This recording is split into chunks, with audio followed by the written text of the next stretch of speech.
before anything was, there was nothing. So, before the universe came into being, nothing was real, because nothing was occurring. And if nothing is occurring, then there's no way to perceive that anything exists. Because so the way it is that reality is substantial if there are distinct entities in relationship to each other, and if these distinct entities are interacting. So the way it is that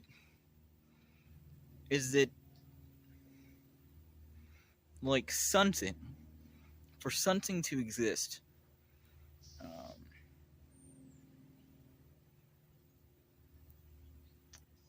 everything has to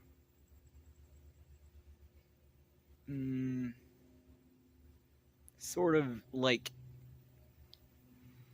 divide itself into more than one part. So it's like it's like before the universe like was a substantial reality. Nothing existed, but there was a potential for existence. So everything existed before the universe came into being, and so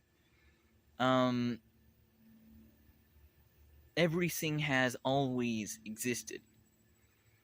Which means that nothing is everything and everything is nothing simultaneously. So, sort of what reality consists of is this dichotomy between two opposites. And so what that would be is the generative and the destructive principles. Most primarily, but then there's also all of these other dichotomies in the universe. So basically, it's possible to reduce reality to these dichotomies, these sort of halves, because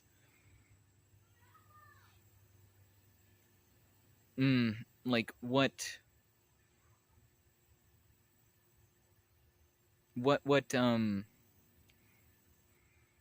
because reality came into being as a result of this dual sort of relationship between two pre-existing principles. So that would be like sort of it's the male and the female principles. So the male principle is the organization. So it's sort of it's a hierarchy and sort of stability. But what the female principle is liberty, individuality, and sort of it's like it's like creative. It's what generates. So what what reality is it's sort of a balance between generation and organization. And what the past couple thousand of years represent is the dominance of the male principle over the female principle. So what we have is an excess of organization, and we have a deficit of liberty, individuality, and creativity. So it's like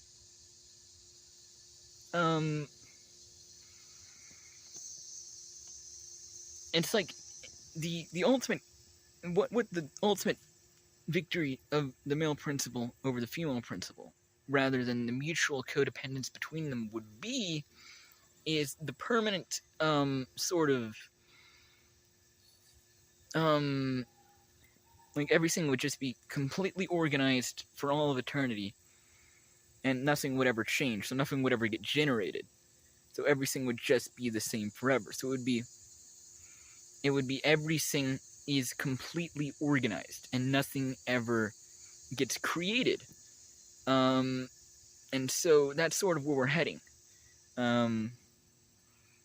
So that's what would represent sort of like law in boundaries. So it would be the ultimate triumph of law and boundaries over liberty. And so what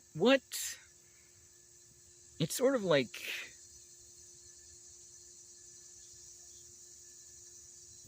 in the universe we have these two it's like there's like generative and then there's destructive. Like when we say personalities, I mean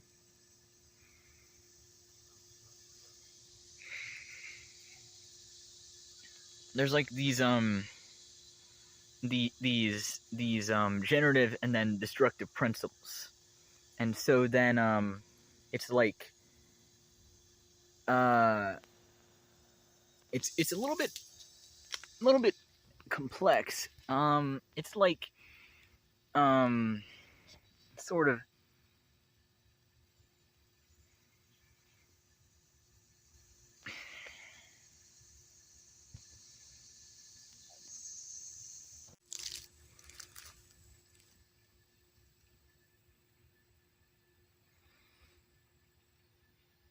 so what reality is this dichotomy between light and darkness. What the light is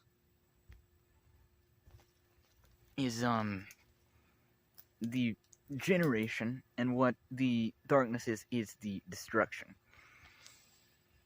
So what reality is it's the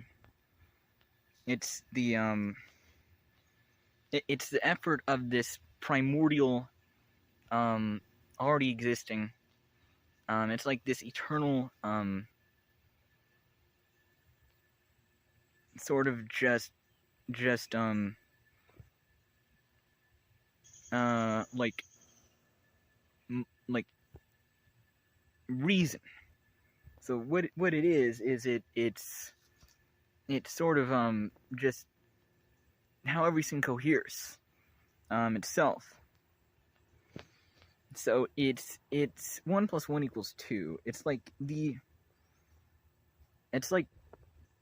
geometry. So like it's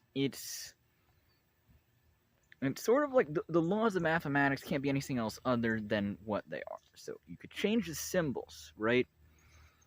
You could use different symbols to represent the same concepts, but you can't erase the concepts themselves because they're universal and they're absolute and eternal and pre-existing and would be true no matter what.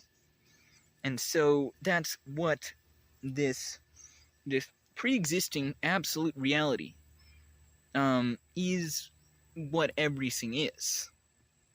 And so what reality is it's an effort of the self to self-actualize itself. But there are two sides to this self. It contains both light and darkness within itself. So it is itself. The dichotomy is what existence is. But what, and it, I didn't quite understand it before, and it was like it wasn't logical. What the universe has done is it sort of put the light and the darkness into one. So it's like, whoa, I'm sorry. It's like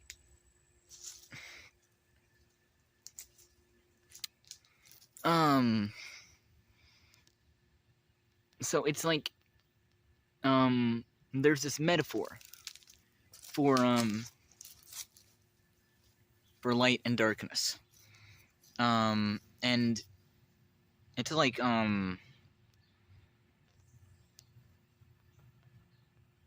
it's like, it's like a representation of the struggle of existence itself, except what the universe has done has, it's embodied this struggle in a single person.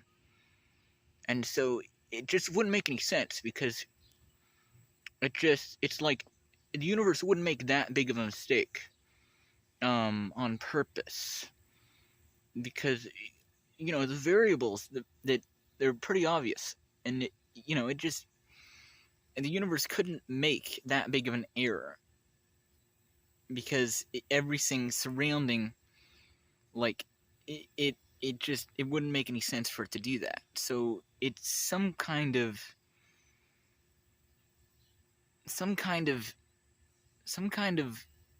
representation for, like,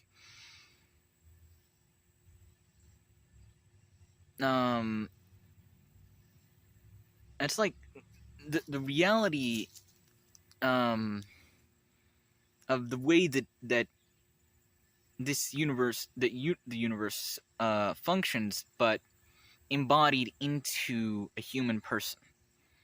And it's just because there's no other reason why the universe would put two diametrically opposed forces together, right? And so then it's like there's this ontological necessity here. There's like no other time in history has something like this actually occurred. And it's like it's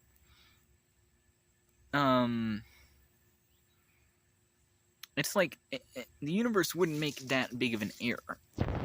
So it's like it would be the equivalent of adding 1 + 1 to equal like just 30. It's just, you don't make that big of an error on purpose.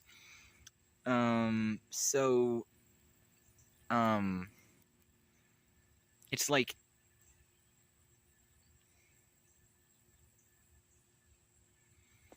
it's an allegory for the ultimate victory of light over darkness. The light is meant to overcome the darkness. So the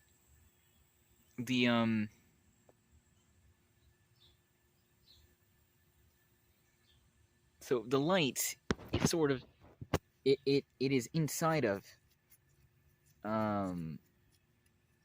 the darkness, but it is greater than it.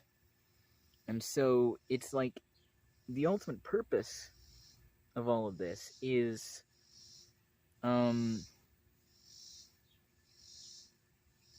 that the light gets liberated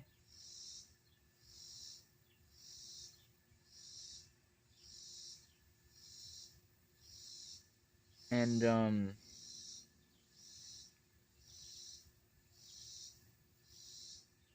so it's sort of like it's the resolution of this conflict between the light and the darkness. So when the conflict gets resolved in the form of a person, the battlefield between these two principles gets resolved on a greater scale.